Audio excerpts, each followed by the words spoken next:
భక్తులారా, సందర్శకుల్ని అబ్బురపరిచే శుద్ధ స్ఫటిక శివలింగం 14 అడుగుల ఎత్తుతో 2 అంతస్తుల మేర విస్తరించి ఉన్న మరియు సతీదేవి ఎడమచెంపపడి శక్తిపీఠంగా కొలవబడుతున్న దేవాలయాన్ని మీరు చూశారా? ఆ ఆలయమే ఆంధ్రప్రదేశ్ రాష్ట్రంలోని తూర్పు గోదావరి జిల్లాలో ఉన్న ద్రాక్షారామం.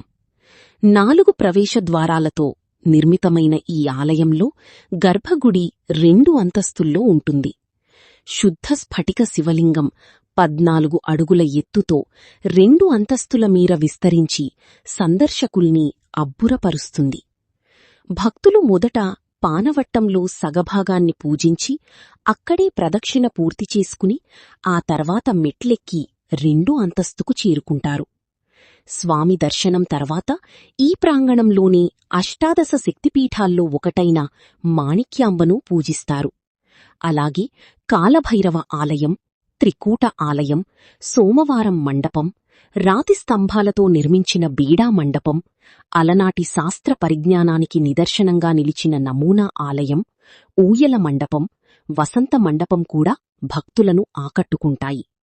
ఆలయ ముఖమండపంలో కనిపించి భారీ నందీశ్వరుడ్ని దర్శించుకోవచ్చు. గుడి బయట రావిచెట్టు కింద కొలువుదీరిన అశ్వత్థ శంకరనారాయణుడితో పాటుగా సప్తర్షులు తీసుకొచ్చిన సప్తగోదావరి పుష్కరిణిని చూసేందుకు 2 కళ్ళు చాలవు. ఇక్కడ కొలువైన రుద్రమూర్తిని శాంతింపచేసేందుకు సాక్షాత్తు చంద్రుడే ఈ క్షేత్రం చుట్టూ 8 శివాలయాలను నిర్మించాడు. ఇవే కాకుండా ద్రాక్షారామం చుట్టుపక్కల భూగర్భంలో దొరికిన 108 శివలింగాలను ఆలయ ప్రాంగణంలోని 2వ ప్రాకారంలో భీమసభా పీఠంపైన ప్రతిష్ఠించారు. వాటిని అష్టోత్తర లింగాలుగా పిలుస్తారు. అలాగే స్వామిపైన రోజూ 2 పూటలా పడే సూర్యకిరణాలను చూసి తీరాల్సిందే. భీమేశ్వర ఆలయం యొక్క స్థల పురాణం. పురాణాల ప్రకారం తారకాసురుడు అనే రాక్షసుడు శివుడి కోసం ఘోర తపస్సు చేసి పరమేశ్వరుడి ద్వారా 2 వరాలు పొందుతాడు. 1 శివుడి ఆత్మలింగం, 2 ఒక బాలుడి చేతిలో తప్ప మరెవ్వరి చేతిలోనూ తనకు మరణం ఉండకూడదనే వరం. పరమేశ్వరుడు ప్రసాదించిన ఆత్మలింగాన్ని తన గొంతులో దాచుకుంటాడు. ఆ వరగర్వంతో దేవతలను, ఋషులను, ప్రజలను అనేక ఇబ్బందులకు గురిచేస్తాడు. తారకాసురుడి ఆగడాలను తట్టుకోలేని దేవతలు బాలుడైన కుమారస్వామికి మొరపెట్టుకోగా రుద్రగణములకు ఆధిపత్యం వహించి కుమారస్వామి తారకాసురుడిపై యుద్ధం చేస్తాడు.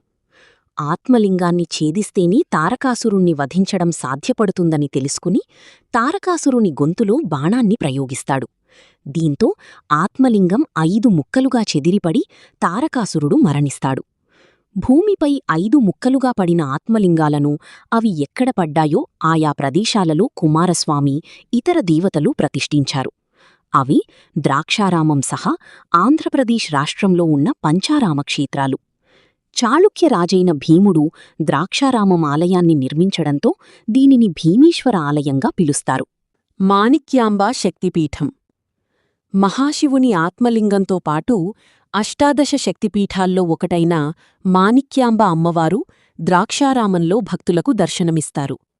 పురాణాల ప్రకారం అగ్నికి ఆహుతైన సతీదేవి పార్థివ శరీరాన్ని మోసుకుంటూ తిరుగుతున్న పరమేశ్వరుణ్ణి సతీదేవి వియోగం నుంచి బయటపడేయడం కోసం విష్ణువు ఆమె శరీరాన్ని 18 ఖండాలుగా చేస్తాడు.